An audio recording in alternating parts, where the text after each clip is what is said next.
ডাকসু নির্বাচনে 18,000 শিক্ষার্থী ভোটই দেননি, তবে ডাকসুর ইতিহাসে রেকর্ড প্রায় 60% ভোট পড়েছে। ভোটের হিসেবে সবচেয়ে জনপ্রিয় এজিএস ছাত্রলীগ নেতা সাদ্দাম হোসেন, ভিপি প্রার্থী শফিকুল ইসলাম পেয়েছেন সবচেয়ে কম 5 ভোট।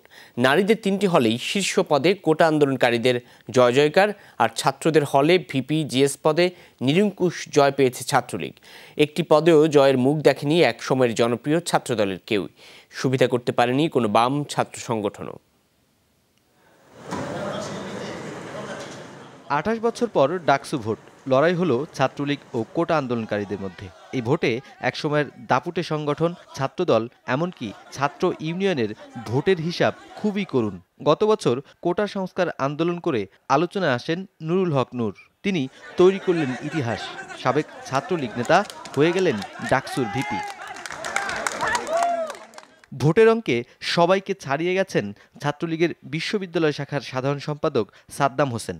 15,000 ভোট পেয়ে ডাকসুর এজিএস নির্বাচিত হয়েছেন, যা কাস্ট হওয়া ভোটের প্রায় 35 ভাগ।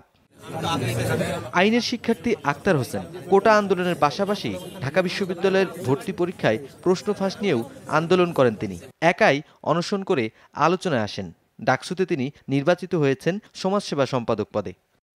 2015 সালের পহেলা বৈশাখে যৌন হয়রানির প্রতিবাদ করতে গিয়ে হামলার শিকার হয়ে বেশ পরিচিতি পান বাম সংগঠনের ছাত্রনেতা লিটন নন্দী। তবে ভোটে তিনি সুবিধা করতে পারেননি। অন্যদিকে ভিপি পদে অরণি সেমন্তী খান আর সাংবাদিক সমিতির সভাপতি ও জিএস প্রার্থী আসিফুর রহমান অনেকটা চমকে দিয়েছেন সবাইকে। ডাকসুর 43,255 জন ভোটারের মধ্যে ভোট দিয়েছেন 25,750 জন। 13টি হলে প্রকাশিত ফলাফলে দেখা যাচ্ছে জহুরুল হক হলে সবচেয়ে বেশি ভোট পড়েছে, আর রোকেয়া হলে সবচেয়ে কম ভোট পড়েছে। অথচ এই হলেই সবচেয়ে বেশি ভোটার থাকেন। নারীদের হলে ছাত্রলীগের ভোটের ফল তুলনামূলক খারাপ। 5টি আবাসিক হলের মধ্যে 2টিতে শীর্ষ পদে ছাত্রলীগ প্রার্থীরা জিতেছে, 2টিতে কোটা আন্দোলনকারীরা আর 1টিতে স্বতন্ত্র। ছেলেদের হলগুলোতে ভোটের ফলেও ছাত্রলীগের আধিপত্য।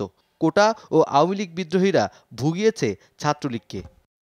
এর আগে আওয়ামী লীগ সরকার 1973 সালে যে ডাকসু নির্বাচন দেয়, তাতে ছাত্রলীগ পরাজিত হয় জাসদ ছাত্রলীগের কাছে। তখন ভোট পড়ে 48%। রুনবী সরকার, যমুনা নিউজ, ঢাকা।